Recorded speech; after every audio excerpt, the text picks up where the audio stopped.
The Big 12 is pretty fascinating when it comes to quarterback talent. Are they secretly loaded, or are they the worst Power 5 conference? Today's video should help answer that question, as we're going to go through every single starting quarterback, let you in on who they are, and in the process, we're going to rank all 10 of them in order. There's not much else to say, so let's just go ahead and get started with today's video. At number 10, we're going to have Hunter Dekkers from Iowa State. The Cyclones will finally be moving on from Brock Purdy, and they have a pretty decent replacement, but so far we've barely seen anything from him, which is why I have him at number 10. Dekkers was a huge deal coming out of high school. He's the best quarterback in Iowa football history, as he threw for nearly 11,000 yards and 126 touchdown passes, which is the most ever in both statistical categories. He went 44-5 overall at West Sioux High School and blossomed into a 4-star recruit. Dekkers was ranked as the number 13 dual-threat quarterback in the nation and was the 292nd best player in the class of 2020. When it came time to picking a school, he eventually chose the Iowa State Cyclones, and obviously, there's going to be a lot of hype for him. In the 2 years that he's been at Iowa State so far, we have seen him stuck behind Brock Purdy, but now he's going to get to play. Against Oklahoma, Purdy was benched and Dekkers got an opportunity to play, where in that game he threw for a touchdown and an interception. He has about 250 total yards and 3 total touchdowns, and he's someone who could fly up this list, but we've barely seen anything from him, so right now, I have him at number 10. At number 9, we have the 4-man quarterback battle at West Virginia. Yes, there are 4 quarterbacks who will be battling it out for that starting spot. Let's first start with Crowder. Coming out of Gardendale High School in Alabama, Crowder was a 3-star recruit and eventually chose to go to West Virginia. He was the 636th best player in the class of 2021 and was going to head across the country to the West Virginia Mountaineers. Right now, I think he is 4th on the depth chart, and while I'm not saying he'll never play, I think it's going to be difficult for him to get on the field, and he has an outside shot of playing right now. In third, we have Nico Marchiol. Coming out of Hamilton High School in Chandler, Arizona, Marchiol was originally a Florida State commit. He was also ranked a lot higher, but his stock began to fall a little bit towards the end. Some think he's extremely overrated, while others think he's a future star in the making. He was a 4-star recruit in the class of 2022, and the only way I see him winning the job is if both guys in front of him don't play well, and Neal Brown wants to go with youth. Let's get to the nitty-gritty and talk about the 2 guys who I really think have a chance at winning the job. The first, Garrett Greene. Coming out of Tallahassee, Florida, Garrett Greene was a late riser in the class of 2020. He was the number 21 dual-threat quarterback in the country and was ranked nearly 600th in the nation. That doesn't take away from how good he is though, as he was a late riser, did really well at the Elite 11 camp, and many believed he was the future of West Virginia football. After Doege struggled in 2021, West Virginia fans were begging for Greene to start. He ended up becoming the backup, where so far in his career, he's passed for 147 yards without a touchdown or interception. If JT Daniels didn't transfer in, he would surely be the starter, but he has a lot of talent and a lot of potential, so I think there's a real opportunity he wins the job, but we're going to have to wait and see. So if I had to guess, it's going to be JT Daniels. He probably would not have transferred to West Virginia if he wasn't going to start, and he probably is the best option for now. He's a 5-star coming out of high school and has a lot of starting experience under his belt. While he is made of glass, Daniels is a good enough quarterback to start in week 1, but we'll find out pretty quickly how good he is. I think the moment he starts to struggle, Neal Brown will turn to Garrett Greene, as in fact, Neal Brown's seat is not very safe right now, and he's going to play whatever quarterback gives him the best chance to win. No matter what happens here, I have West Virginia ranked at number 9, and watch out for a full 8-minute video on this West Virginia quarterback room, as it is very intriguing. From there, as we get to number 8, we have Jalon Daniels. He was a late riser out of the state of California, and Les Miles called him a steal. Kansas is not known for having good quarterback play, and I wouldn't necessarily say Daniels is a great quarterback yet, but he has 2 years of starting experience.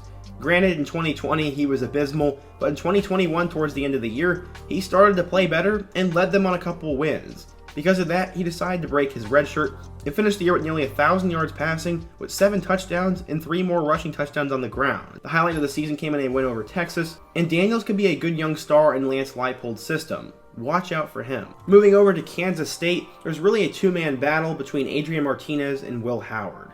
Howard is definitely on the outside looking in, but he has some starting experience to his name. In 2020, when Skylar Thompson was hurt, he threw for 1,178 yards with 8 touchdowns and 10 interceptions.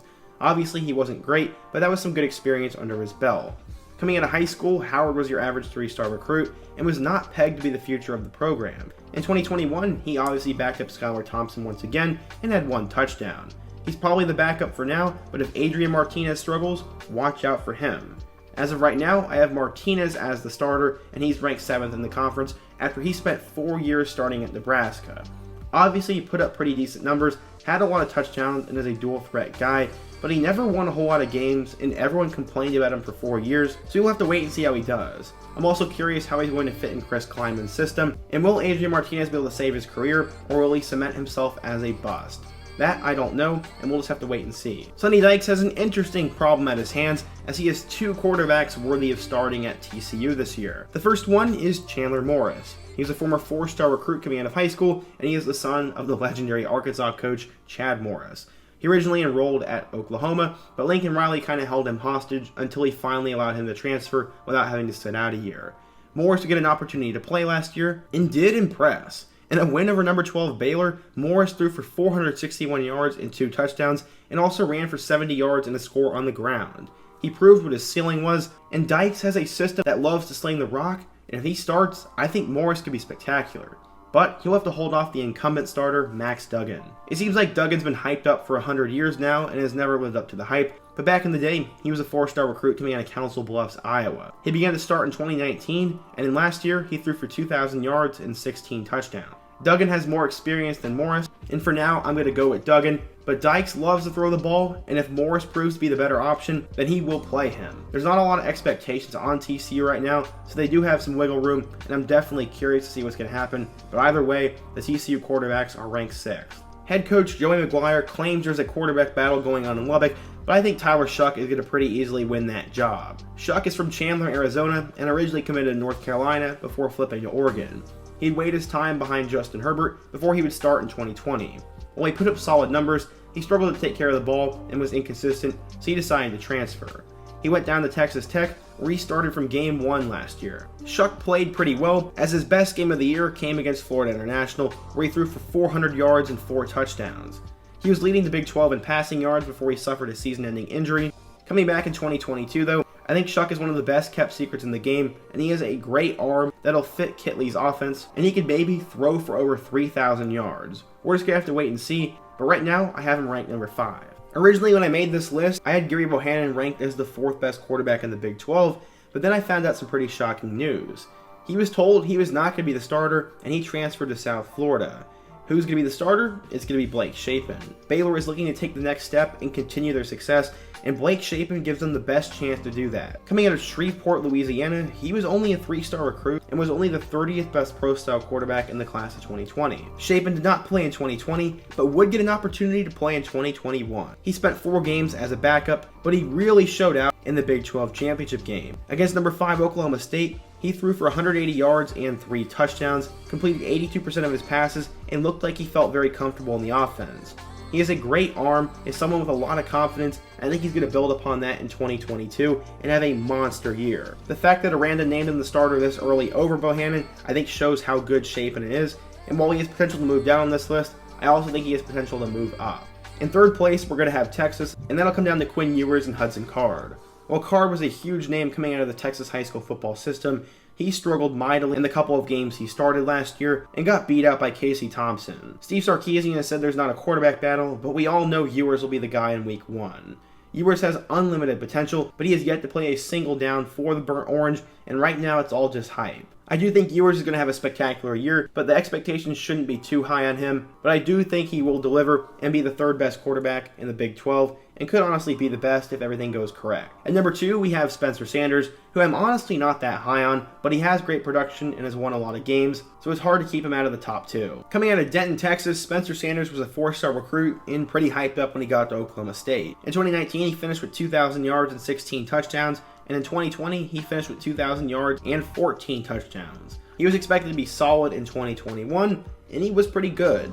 He finished with nearly 3,000 yards passing and 20 touchdowns through the air, and helped lead Oklahoma State to the Big 12 championship, a win in Bedlam, and they were 1 inch away from going to the college football playoff. Because of the extra year, Sanders decided to come back, and that led Shane Illingworth to transfer to Nevada. You could argue Sanders is the most experienced quarterback in the Big 12 right now, and Oklahoma State has a lot of hype, so we're going to have to see how he does. But honestly, I think some of the other quarterbacks on the list are going to pass him, and I'm not a big believer in this Oklahoma State team this year, but we'll just have to wait and see what happens. Finally, we have Dillon Gabriel at Oklahoma. There's a multitude of reasons why he's the best quarterback. The first is that Oklahoma has a pretty easy schedule, so he should be able to put up big numbers. 2, he started for 3 years at UCF and put up great numbers while he was there. And finally, his former offensive coordinator, Jeff Lebby, is one of the hottest names in college football coaching, and those two will reunite. Oklahoma has a ton of talent at wide receiver, they have a great offensive coordinator, and Dillon Gabriel has a ton of talent, so he's by far the best returning quarterback in the Big 12, and is a sleeper Heisman candidate if we're being honest. But outside of Dillon Gabriel and potentially Quinn Ewers, there's no one who really gets me that excited, or anyone I'd say has a chance at winning the Heisman or becoming a first-round pick. Maybe I'm wrong though, and feel free to disagree with me down in the comment section below, as if you're a fan of any of these Big 12 schools, let me know what you think of your quarterback room, what did I get right and wrong in the rankings, and who is your favorite quarterback and team for the 2022 season. Smash that like button if you want to support today's video, and check out all my other videos on the end screen. Hope to see you guys again soon, but until next time, peace.